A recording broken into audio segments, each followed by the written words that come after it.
जिंदगी के बारे में सोचिए। जब मैं कह रहा हूं अपनी, समझ लो मैं अपनी भी शामिल कर रहा हूं। मैं ये नहीं कहना चाह रहा कि मैं 30 मार्क खाऊं और आप 20 मार्क खाएं, बराबर ही हम सब लोग हैं, ठीक है। हम सबके जीवन का सामान्य तरीका क्या है कि हम सबके कुछ लोग दोस्त हैं, कुछ दुश्मन हैं। और दोस्त और दुश्मन स्थायी नहीं है। जो आज दोस्त है कल को दुश्मन हो सकता है, और जो परसों दुश्मन था आज पक्का दोस्त भी हो सकता है। और ऐसा जीवन में होता रहता है कि 4 दिन आप जिसके साथ इतने अच्छे दोस्त थे, उसके बिना खाना नहीं खाते थे, आज अगर मिल जाए उसे खाने में जहर मिला दें आप, क्योंकि ऐसा संबंध बिगड़ चुका आपका उसके साथ। और पहले खराब था, अब दोस्ती हो गई किसी से, ये भी होता ही है। तो हम सब क्या करते हैं, जीवन जी रहे हैं। बहुत सारे लोग जीवन जी रहे हैं। कुछ के साथ हमारा मन मेल खाता है, कुछ के साथ नहीं खाता है, और बाकी हमारे लिए नॉन एग्जिस्टेंट है, उनसे हमें फर्क ही नहीं पड़ता। कोई है तो है, हमें क्या फर्क पड़ेगा।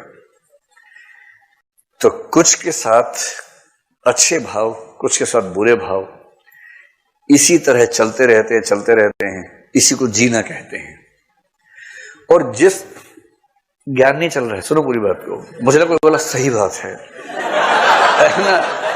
जो भी भाई ज्ञान नहीं चल रहा है, थोड़ा निबंध को समझा रहा हूं, निबंध समझ लो, ये बाबा टाइप मामला नहीं हो रहा है। क्या सही बात है ना। कंसेप्ट है, कंसेप्ट समझो क्या कहना चाह रहे हैं। पता लगा मुंडी हिलनी शुरू हो गई, कल से भगवा चोला पहन के आना शुरू कर दिया, वो सब नहीं चलेगा यहाँ पर।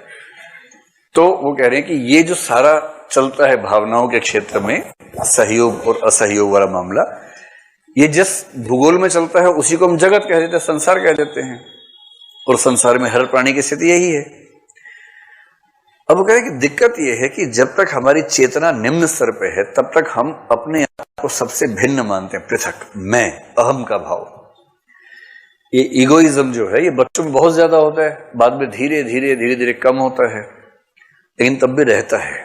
और ईगोइज्म का मतलब है कि दुनिया में जो कुछ भी हो उसको इस रूप में देखना कि मेरे लिए फायदेमंद है, नुकसानदेह है।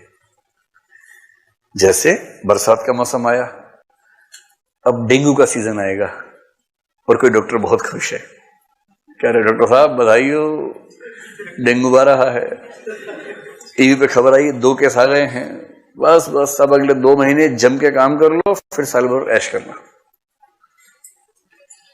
अगर किसी डॉक्टर को डेंगू होने के नाम से खुशी होने लगे, तो इसका मतलब है कि अपना स्वार्थ इतना हावी हो चुका है कि उसे इस बात से फर्क नहीं पड़ता कि उसके स्वार्थ के लिए कितने लोगों की जिंदगी खतरे में पड़ गई।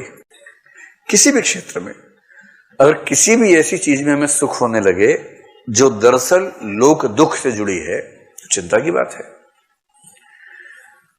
और जब तक व्यक्ति ऐसा रहता है, बात केवल डॉक्टर्स की नहीं है, हर प्रोफेशन में ऐसा हो सकता है, हर प्रोफेशन में।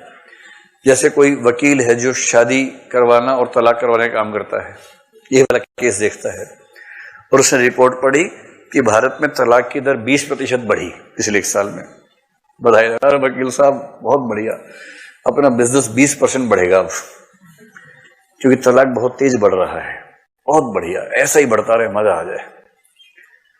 अब उसको इस बात से रत्ती भर फर्क नहीं पड़ रहा कि इससे समाज की क्या स्थिति बनेगी। उसको लग रहा है कि बस केस आते रहें और मेरा काम चल जाए।